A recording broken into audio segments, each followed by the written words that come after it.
जय माता दी। आज तृतीय नवरात्र है। माँ दुर्गा जी की तीसरी शक्ति का नाम चंद्रघंटा है।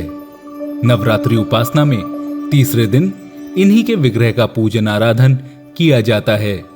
इनका ये स्वरूप परम शांतिदायक और कल्याणकारी है। इनके मस्तक में घंटे के आकार का अर्धचंद्र है। इसी कारण से इन्हें चंद्रघंटा देवी कहा जाता है। इनके शरीर का रंग स्वर्ण के समान चमकीला है। इनके 10 हाथ हैं। इनके 10 हाथों में खड्ग आदि शस्त्र तथा बाण आदि अस्त्र विभूषित हैं। इनका वाहन सिंह है। इनकी मुद्रा युद्ध के लिए उद्यत रहने की होती है। इनके घंटे किसी भयानक चंड ध्वनि से अत्याचारी दानव दैत्य राक्षस सदैव प्रकंपित रहते हैं। नवरात्र की दुर्गा उपासना में तीसरे दिन की पूजा का अत्यधिक महत्व है।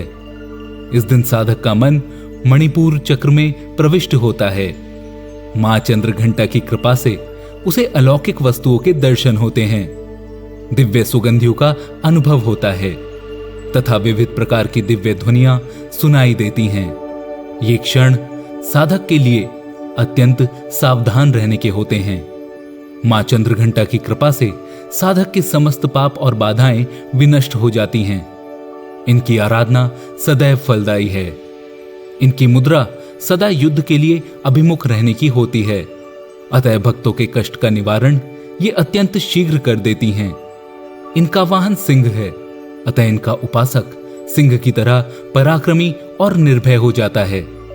इनके घंटे की ध्वनि सदा अपने भक्तों की प्रेत बाधा आदि से रक्षा करती है। इनका ध्यान करते ही शरणागत की रक्षा के लिए इस घंटे की ध्वनि निनादित हो उठती है। दुष्टों का दमन और विनाश करने में सदैव तत्पर रहने के बाद भी इनका स्वरूप दर्शक और आराधक के लिए अत्यंत सौम्य एवं शांति से परिपूर्ण रहता है। इनकी आराधना से प्राप्त होने वाला एक बहुत बड़ा सद्गुण ये भी है कि साधक में वीरता निर्भयता के साथ ही सौम्यता एवं विनम्रता का भी विकास होता है। उसके मुख, नेत्र तथा संपूर्ण काया में कांति गुण की वृद्धि होती है। स्वर में दिव्य अलौकिक माधुर्य का समावेश हो जाता है। मां चंद्रघंटा के भक्त और उपासक जहां भी जाते हैं, लोग उन्हें देखकर शांति और सुख का अनुभव करते हैं। ऐसे साधक के शरीर से दिव्य प्रकाश युक्त परमाणुओं का अदृश्य विकिरण होता रहता है।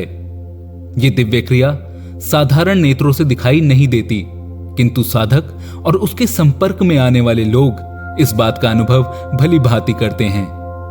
हमें चाहिए कि हम अपने मन, वचन, कर्म एवं काया को विहित विधि विधान के अनुसार पूर्णतः परिशुद्ध एवं पवित्र करके मां चंद्रघंटा के शरणागत होकर उनकी उपासना और आराधना में तत्पर हों। उनकी उपासना से हम समस्त सांसारिक कष्टों से विमुक्त होकर सहज ही परम पद के अधिकारी बन सकते हैं। हमें निरंतर उनके पवित्र विग्रह को ध्यान में रखते हुए साधना की ओर अग्रसर होने का प्रयास करना चाहिए। उनका ध्यान हमारे इहलोक और परलोक दोनों के लिए परम कल्याणकारी और सद्गति को देने वाला है। मां चंद्रघंटा की आराधना का मंत्र इस प्रकार है। पिंडज प्रवरारूढ़ा चंडकोपास्त्र कैर्युता प्रसादम तनुते मह्यम चंद्रघंटेति विश्रुता। जय माता दी।